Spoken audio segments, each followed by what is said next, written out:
भोर में अब हमारे राजा राम होंगे।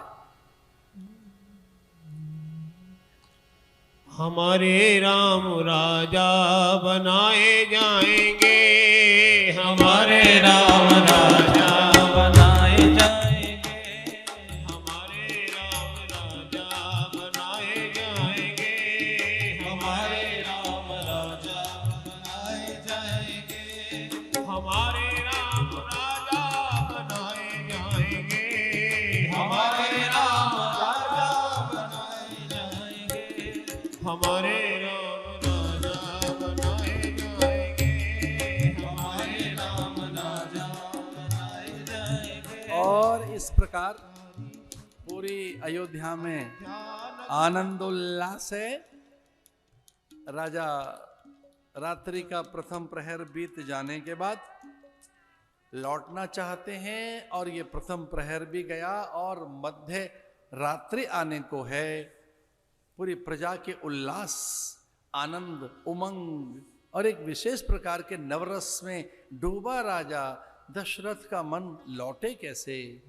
वो पहुंचना ही नहीं चाहते महलों में, वो प्रजा में ही रम जाना चाहते हैं। अर्धरात्र में लौटे राजा कैकेयी के महलों में ही रहते थे। राजा सुमित्रा सेविका बनकर कौशल्या अनुष्ठान में थी और वो कैकेयी के भवन में जैसे ही प्रवेश करते हैं तो वहां भयानक अंधेरा। कैकेयी कौप भवन में चली गई थी, चारों ओर उसके सुंदर वस्त्र आभूषण बिखरे हुए थे।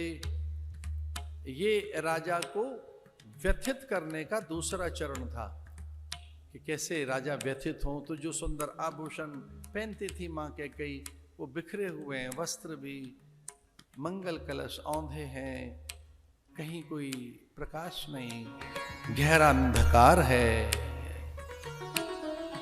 और बहुत देर तक कैकेयी कैकेयी कहकर वो पुकारते रहे, देवी मृगनयनी, कहाँ हैं सुभगे, हे प्रिय, कमलाक्षी, आनंदा, मंगला, कल्याणी, हे भव्या, सुचरिता, सुप्रीता, हे सुगीते, कहाँ हैं आप।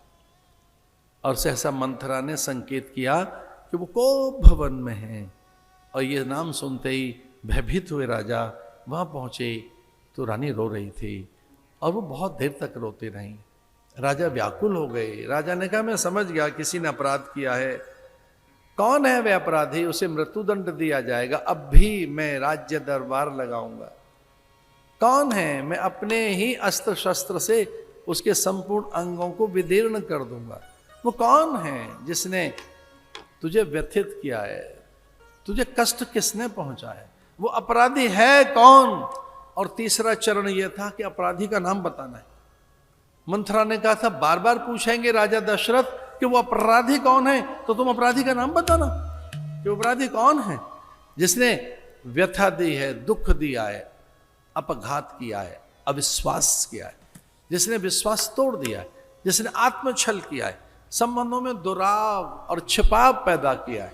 उस अपराधी का नाम अब बताना वो कौन है। और जब बार बार कहने लगे वो अपराधी कौन है तो कैकेयी ने राजा के ही वक्षस्थल पर अपनी तर्जनी रख दी, ये कहकर कि वो अपराधी कोई और नहीं, आप स्वयं हैं। आपने ही मेरे साथ छल किया। कुछ दिया तो है नहीं। वाल्मीकि रामायण में यही आया है और मानस में भी। मां अचानक ही कुछ ऐसे शब्द कहने लगी, सरस्वती ने ऐसा कुछ बोला कि दशरथ बहुत व्याकुल हो गए। उन्होंने कहा कभी कुछ आपने मुझे दिया ही नहीं, न मान, न सम्मान, न प्रीति, न स्नेह, न माधुर्य, न अपनत्व, कभी कुछ मिला तो नहीं आपसे। आपने कभी कोई अधिकार नहीं दिए, आपने कुछ मुझे दिया ही नहीं। आपने छल किया, मेरे साथ विश्वासघात किया है, आप कभी मेरे अपने थे ही नहीं। और राजा बहुत व्याकुल हुए।